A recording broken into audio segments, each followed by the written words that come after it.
Breaking: Russia trembles in terror. The fiery feast of Ukrainian vengeance has plunged several cities into darkness. It is unbearable to live there now. Shock: Poland is demanding nukes. Putin is finished. Moscow is no longer feared. Now everyone is arming against it.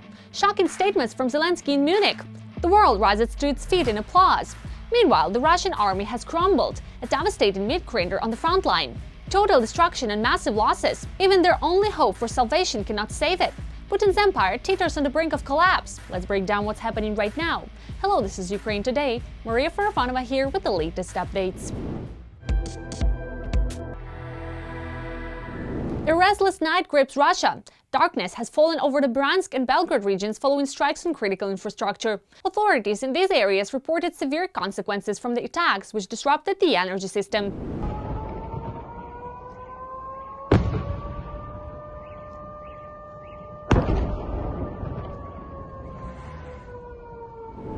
In Bryansk, drone strikes caused a complete power outage. The hit targeted the Novobransk 750 kilowatt substation, triggering major electricity problems and leaving thousands without power.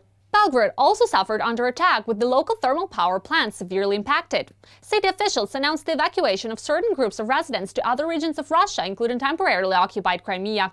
The evacuation was necessary due to the collapse of heat, water and electricity services caused by these deliberate strikes on energy infrastructure. These events highlight the vulnerability of energy networks in regions bordering the conflict zone and their reliance on security. Strikes on such critical assets can produce serious humanitarian consequences and intensify an already dire situation in the country. Poland is demanding nukes. The president of Poland has opened the door to creating a national nuclear program. Commenting on how Moscow might react, the Polish leader warned that Russia could act aggressively regardless of Warshaw's specific decisions. I am a strong supporter of Poland joining a nuclear project. I mean that the path to developing Polish nuclear potential in full compliance with all international norms is the direction we must follow. At the same time, Narodsky admitted that the mechanism of implementing this idea, particularly given the Nuclear Non-Proliferation Treaty, has not yet been defined. We need to move in this direction so that we can begin the work. We are a country located directly on the border of an armed conflict. It is well known how aggressive and imperialistic the Russian Federation is towards Poland. I will not say when this will happen, or if it will happen at all. Commenting further on Moscow's possible response, the Polish leader reiterated that Russia might act aggressively regardless of Warshaw's decisions. Meanwhile, Poland announced its withdrawal from Ottawa Convention, which bans the use, storage, production and transfer of anti-personnel mines. This move is intended to strengthen national defense. Deputy Chair of the Parliamentary National Defense Commission, Joanna Kluzik-Rostkowska, supported the decision, citing Ukraine's experience as proof of the importance of having such capabilities. At the start of the invasion, Ukrainians used nearly 3 million anti-personnel mines along the border, which significantly slowed the Russian advance. It simply turned out that these mines were necessary. It was clear that in any conflict, anti-personnel mines would appear on Polish territory anyway. The question was only whether they would be Russian mines or our own. Germany recently hosted the Munich conference. President Volodymyr Zelensky's speech was interrupted by applause more times than any other participants. Let's break down what he said and highlight his most important statements.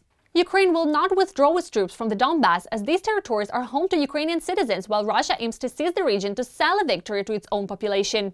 Russia's replacement of its negotiation team leader could be an attempt to delay decision-making, but Ukraine, together with the United States, will not allow talks to start from scratch. Ukraine continues active negotiations with partners to strengthen support and advance peace agreements. After meeting with U.S. Secretary of State Marco Rubio, the president plans separate talks with American officials regarding the peace process. Moreover, the United States is offering Ukraine security guarantees for 15 years, while Kyiv seeks agreements lasting 30 to 50 years. In the PURL program, only a handful of countries are actually funding the majority of purchases, prompting partners to call for broader participation from other states. Russian armed forces losses have skyrocketed fourfold. Their last hope now lies with mercenaries, according to UK Defense Secretary John Healey. Previously, the ratio of Ukrainian to Russian losses was 1:6, but now it has surged to 1:25, Bloomberg reports. To rebuild its forces, Moscow is recruiting mercenaries, including around 17,000 North Korean soldiers, roughly the size of an entire corps. Beyond North Korea, Russian forces on the battlefield include citizens from India, Pakistan, Nepal, Cuba, Nigeria, and Senegal. In an interview, Healy noted that in January, along the 1,200-kilometer front line, Russian forces lost more soldiers than they recruited as volunteers. Such staggering losses forced Russia to bring in foreign fighters lured both by money and deception. According to the minister, this trend reveals that the Kremlin is losing the war despite publicly claiming otherwise. Russia's mounting losses challenge a narrative projected by the Kremlin, and at times echoed by U.S. President Donald Trump, that Moscow's victory is inevitable. Healy described the situation on the battlefield for Russians as a meat-grinder, noting that mercenaries may not even realize what awaits them. At the start of 2026, the number of new recruits in the Russian army lagged behind casualties by 9,000, while advances along the front line remained barely noticeable. Kyiv has inflicted more casualties on Russia than the Kremlin has been able to recruit over the past 2 months. Is nuclear war closer than we think? For the first time since the Cold War, Germany and France are holding secret talks on the EU's nuclear arsenal, considering nuclear deterrence against their adversaries. But the threat comes not only from Russia. The United States is also part of the equation. What should the world expect next? And how prepared is the EU for the nuclear threat? Our report dives into the details. Is nuclear war closer than we think? For the first time since the Cold War, Europe is talking about creating its own nuclear shield. The impetus was doubts about security guarantees from the US, the so-called crisis of trust in Trump, and of course, the threat from Russia. German Chancellor Friedrich Merz stated that Germany and France are holding talks on European nuclear deterrence. We are not doing this by writing off or dismissing NATO. Instead, we are doing this by creating a strong, self-sufficient European pillar within the alliance, the Chancellor emphasized during his speech today. But why are these discussions starting now? Is it fear of Putin or is it anxiety over Trump's inaction? According to experts, it's a combination of threats. The European Union is now concerned about its own security, not just because of Donald Trump's inaction, but also due to his excessive hyperactivity regarding certain territories of the European Union. First and foremost, this refers to Greenland and the threat to Denmark. This is due to the statements that the President of the United States has repeatedly made. Of course, a serious argument is also needed against Russia for those countries in Europe that consider themselves hegemons. Again, that's France and Germany, but Germany is currently deprived of the ability to possess nuclear weapons. It is only stationed on its territory, and this nuclear weapon belongs to the United States.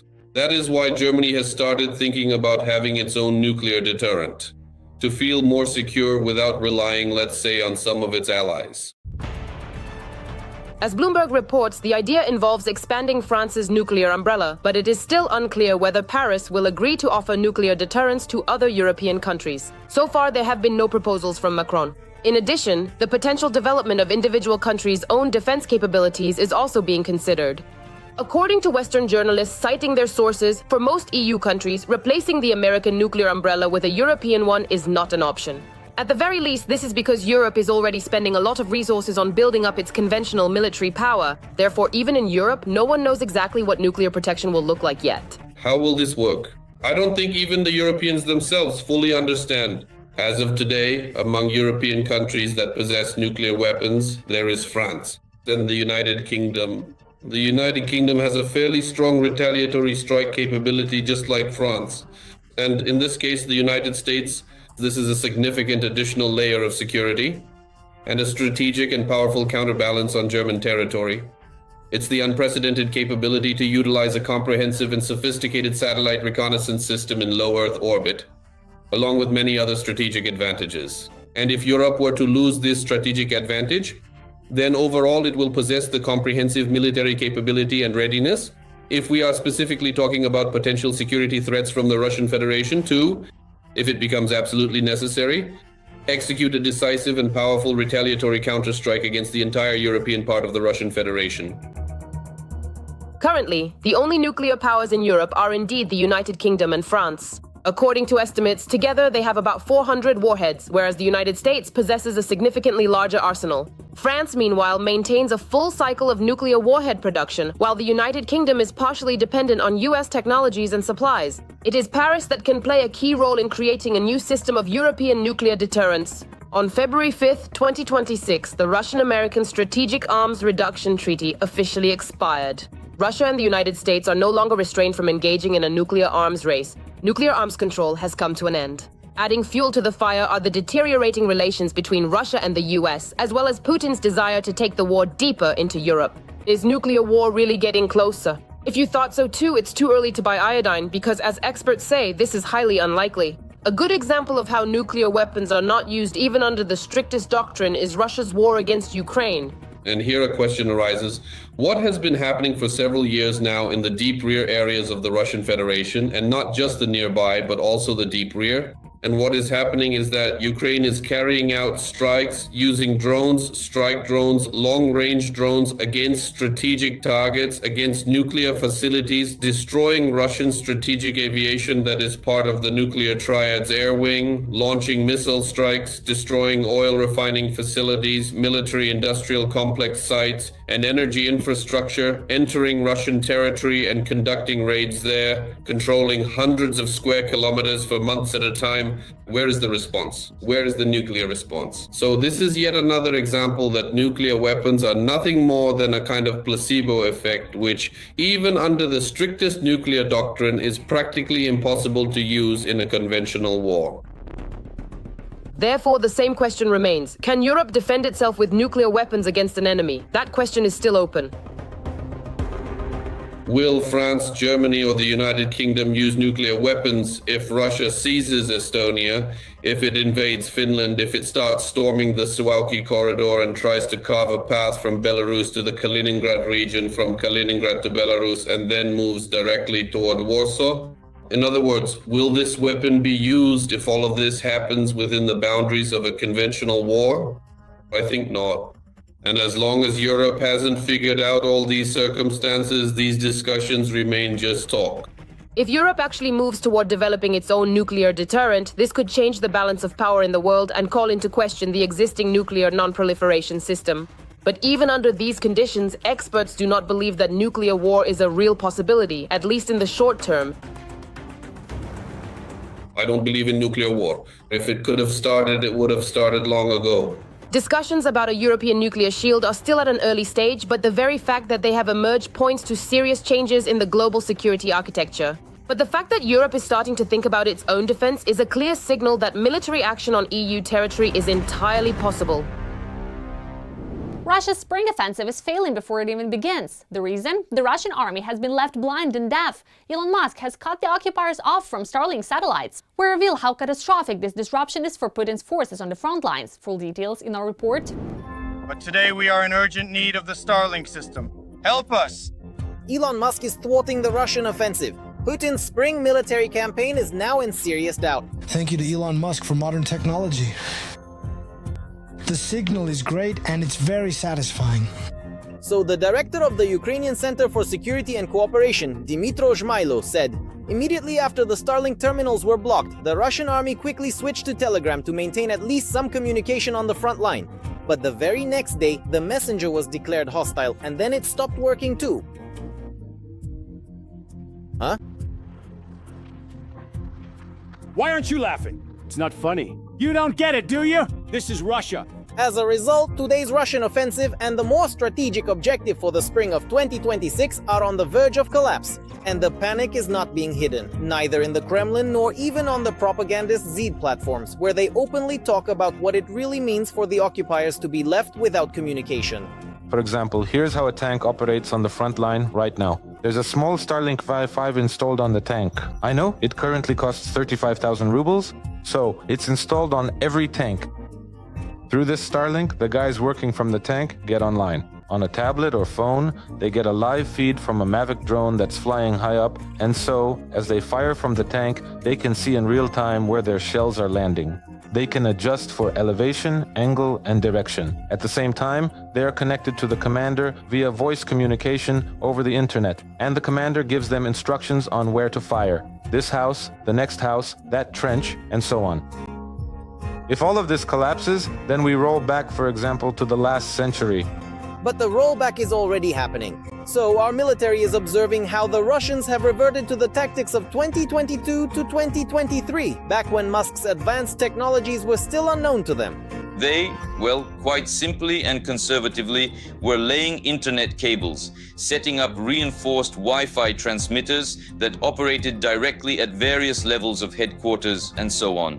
But first and foremost, they focused on this kind of setup when it came to internet-based communications.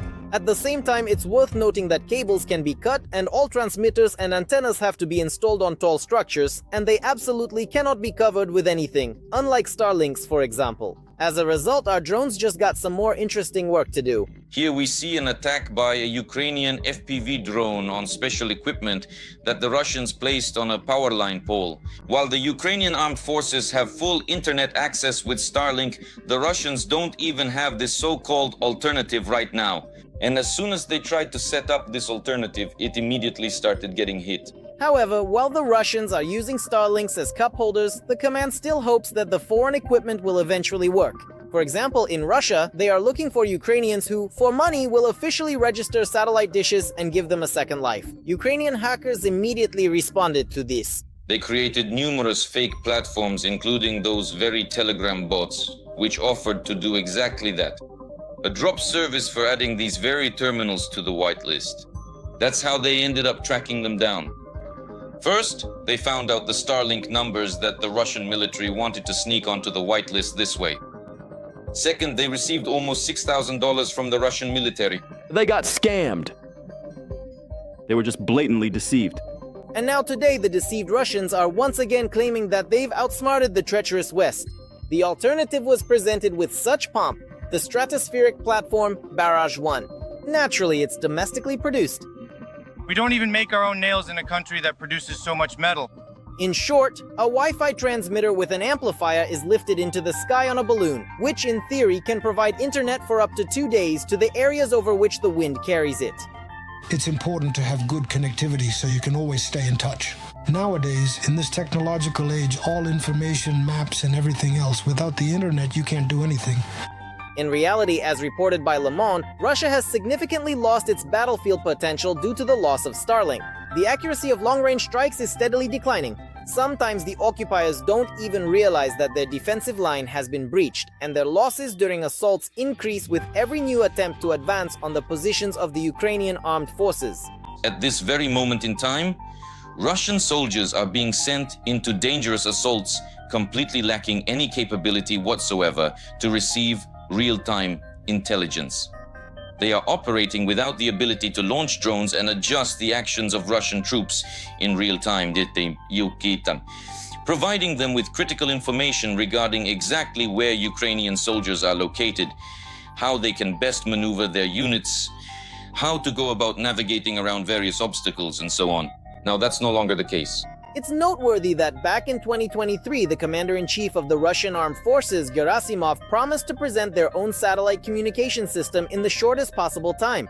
3 years later, it has become clear they should have listened to Matvienko and at least started with making their own nails. Military readiness rankings have collided with reality. The Ukrainian armed forces are the best army in the world. Ukrainian troops decisively defeated combined NATO forces during recent joint exercises. We break down how it happened and why the official rankings, which claim the Russian army is second and Ukraine ranks only in the second tier, are completely misleading. The Ukrainian armed forces crushed NATO troops, and I mean that literally, not figuratively. During the large-scale Hedgehog exercises, which translates as Hedgehog, held in Estonia, special units of the North Atlantic Alliance suffered a complete fiasco. This happened almost a year ago, but it seems the secrecy surrounding the results of the exercises has only just been lifted. Ukrainian soldiers demonstrated that NATO armies are not prepared for modern drone warfare. More than 16,000 troops from 12 alliance countries took part in the maneuvers. In one of the scenarios, NATO units tried to go on the offensive but were quickly destroyed. NATO generals couldn't believe what was happening. In an instant, they lost 2 battalions of their elite soldiers along with all their heavy equipment. Nothing like this had ever happened in any previous military exercises. They don't understand that, first of all, almost everything needs to be changed. The first surprise for NATO forces was the Ukrainian drone operators. The West knew that UAVs are currently one of the most effective weapons on the front, but they did not expect that in the skilled hands of Ukrainian armed forces fighters, they would prove to be so deadly. The Ukrainian team included fighters from unmanned systems units, bomber operators from the 412th Nemesis Brigade, and FPV crews from the 427th Radok Brigade. Also participating in the training on the Ukrainian side were FPV operators from the International Legion of the Main Intelligence Directorate of the Ministry of Defense of Ukraine, as well as representatives of the Delta Situational Awareness System. It was precisely the Delta Battle Management System, which collects intelligence data in real time, analyzes it using artificial intelligence, and coordinates strikes that help the armed forces of Ukraine destroy the forces of the notional enemy. In addition, the Western military personnel moved around without camouflage, set up tents and armored vehicles right in the open field, which made them easy targets for drones. Then, during the exercises, it was the Ukrainian infantry's turn to take action. According to the scenario, a group of 10 Ukrainian servicemen disabled 17 armored vehicles in half a day using drones and carried out about 30 more strikes on various targets. If this level of intensity were maintained, the simulated losses in a single day could reach the scale of up to 2 battalions. It turned out that the NATO Hedgehog had lost all its spines. If this had been real combat and not an exercise, the Ukrainian armed forces would have completely broken through the alliance's defenses in a day, and within a day or two would already be at the gates of Berlin. Our Western partners are not prepared for modern warfare. We have always said this. Why I said that if the enemy is redeployed to another theater of operations, the situation there could develop very dramatically. The realization of this prospect shocked the NATO generals. One of the European commanders summed up what he saw after the exercises with the phrase, "We are totally screwed." And it seems that only the soldiers of the Ukrainian armed forces, who are bravely fighting now on the front lines against the Russian occupiers seeking to seize half of Europe, are preventing this from happening. The Ukrainian army is the strongest army in Europe.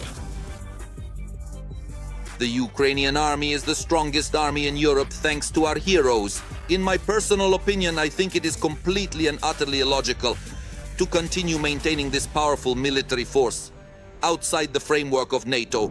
That's all for now. Stay with us to be the first to know what's happening right now. Don't forget to subscribe and hit the like button. See you soon.